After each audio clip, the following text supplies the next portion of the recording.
Hello students, welcome to my channel. तो आज की वीडियो में मैं लेकर आ गई हूँ आपके बीए 5th सेमेस्टर के अर्थशास्त्र यानी इकोनॉमिक का पेपर 1 का मॉडल पेपर, जिसका टाइटल है environmental economics, economic growth and development.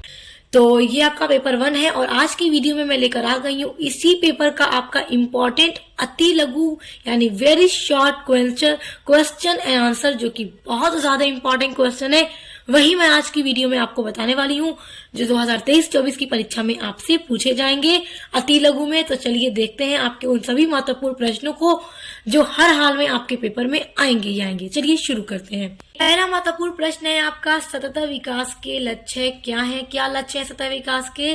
Answer देखिए, सतत विकास के लक्ष्य। देखिए, पहला लक्ष्य यह है कि पर्यावरण की समस्याओं को कम कराने को बढ़ावा देना है, यानी जितनी भी पर्यावरण की समस्या है उन सभी को कम कराने के लिए बढ़ावा देना। दूसरा लक्ष्य यह है कि आने वाली पीढ़ियों के लिए पर्यावरण की गुणवत्ता से समझौता किए बिना मौजूदा पीढ़ी की जरूरतों को क्या करना है? पूरा करना है। तो ये सतत विकास के लक्ष्य हैं। दूसरा महत्वपूर्ण प्रश्न है, प्रदूषण शुल्क क्या है? क्या है? बड़ा महत्वपूर्ण प्रश्न है, ये आपकी परीक्षा में आएगा ही आएगा। क्या है प्रदूषण शुल्क? यह प्रदूषणकर्ता द्वारा किसी नियामक को उत्सर्जित प्रदूषण की प्रति इकाई चुकाई जाने वाली भुगतान राशि होती है। अब देखिए, 3rd नंबर प्रश्न है आपका, प्रकाशित अधिमान विधि किसे कहते हैं? क्या होता है? बड़ा महत्वपूर्ण प्रश्न है ये 3 नंबर प्रश्न। देखिए, प्रकाशित अधिमान विधि के अंतर्गत पर्यावरण हितों एवं सेवाओं हेतु अधिमान वास्तविक बाजारों के व्यवहार से प्रेक्षण द्वारा निष्कर्षित किए जाते हैं। तो ये प्रश्न तैयार रखिएगा, अति लघु में जरूर पूछता है। जितने भी प्रश्न बताऊंगी एकदम तैयार कर लीजिएगा। देखिए, आपका नेक्स्ट क्वेश्चन है, धारणीय विकास के मुख्य 5 क्षेत्र कौन कौन से हैं? तो देखिए, 5 मुख्य क्षेत्र जरूर पूछेगा। देखिए, धारणीय विकास के जो 5 मुख्य क्षेत्र हैं, पहला है जल, दूसरा है ऊर्जा, तीसरा है स्वास्थ्य, चौथा है कृषि और 5वां है जैव विविधता। तो ये 5 क्षेत्र बहुत महत्वपूर्ण है। ओके, याद रखिएगा। अगला प्रश्न है, पारिस्थितिकी साक्षरता के द्वारा क्या होता है? तो देखिए, पारिस्थितिकी साक्षरता के द्वारा वैश्विक पारिस्थितिकी संरक्षण चेतना का क्या होता है? विकास होता है। ये प्रश्न बहुत इंपॉर्टेंट है। नेक्स्ट देखिए, ह्रास व्यय किसे कहते हैं? ह्रास व्यय क्या है? देखिए, किसी संपत्ति के मूल्य में किसी भी कारण से होने वाली धीरे धीरे अस्थायी कमी को क्या कहते हैं? ह्रास, जिसको इंग्लिश में डिप्रिसिएशन बोलते हैं। जो भी हमारी अशिष्ट होती है, संपत्ति होती है, उस पर प्रति वर्ष जो भी खराबी आती है, धीरे धीरे उसकी कमी, उसमें जो कमी आने लगती है उसके मूल्य में, वो क्या कहलाता है? वो ह्रास कहलाता है।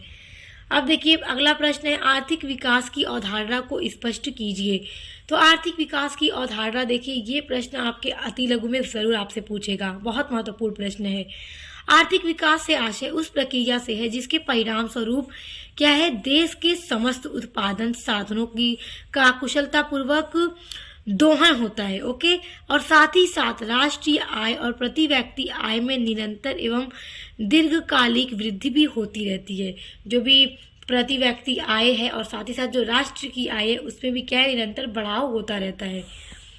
अब देखो, अगला है, आर्थिक विकास की 4 विशेषताएं बताइए। अब देखिए, प्रश्न क्या है? आर्थिक विकास की अवधारणा और आर्थिक विकास की विशेषताएं, ये दोनों महत्वपूर्ण प्रश्न है आपकी परीक्षा की दृष्टि से।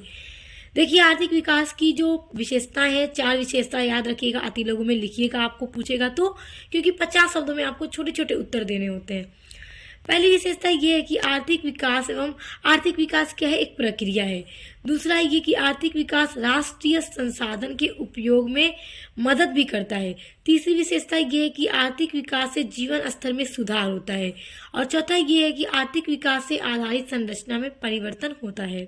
अगला क्वेश्चन है, पर्यावरण पर मानव का प्रभाव की व्याख्या कीजिए। देखिए, टॉप लेवल का ये क्वेश्चन है, टॉप लेवल का, कि पर्यावरण पर मानव का प्रभाव की व्याख्या कीजिए।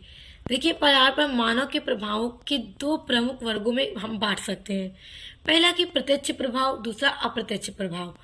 आप इनको थोड़ा पढ़ लीजिएगा, थोड़ा सा 2-4 लाइन इसमें भी आप एक्सप्लेन कर दीजिएगा। अब देखिए, अगला है, कुल राष्ट्रीय उत्पादन किसे कहते हैं? ये भी महत्वपूर्ण प्रश्न है। एक इकोनॉमिक का पेपर ये प्रश्न न पूछे तो क्या पूछे, देखो बड़ा महत्वपूर्ण है।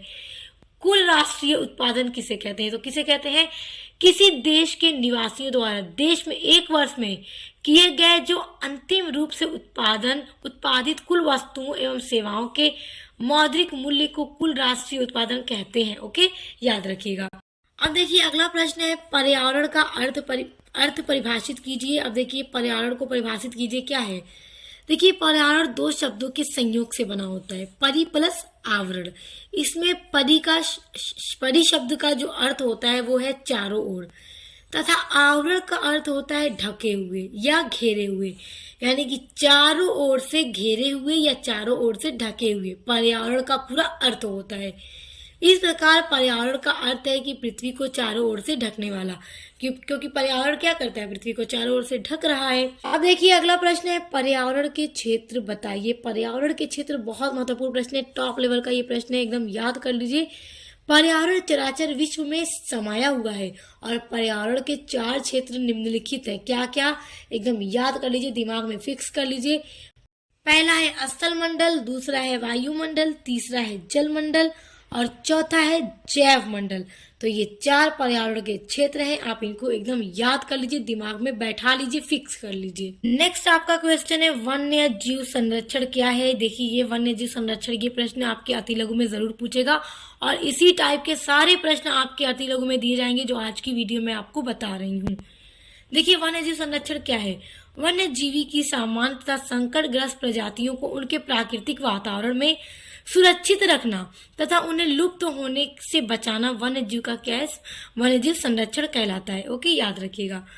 नेक्स्ट है, निर्वहनीय विकास से क्या आशय है? तो निर्वहनीय विकास क्या है?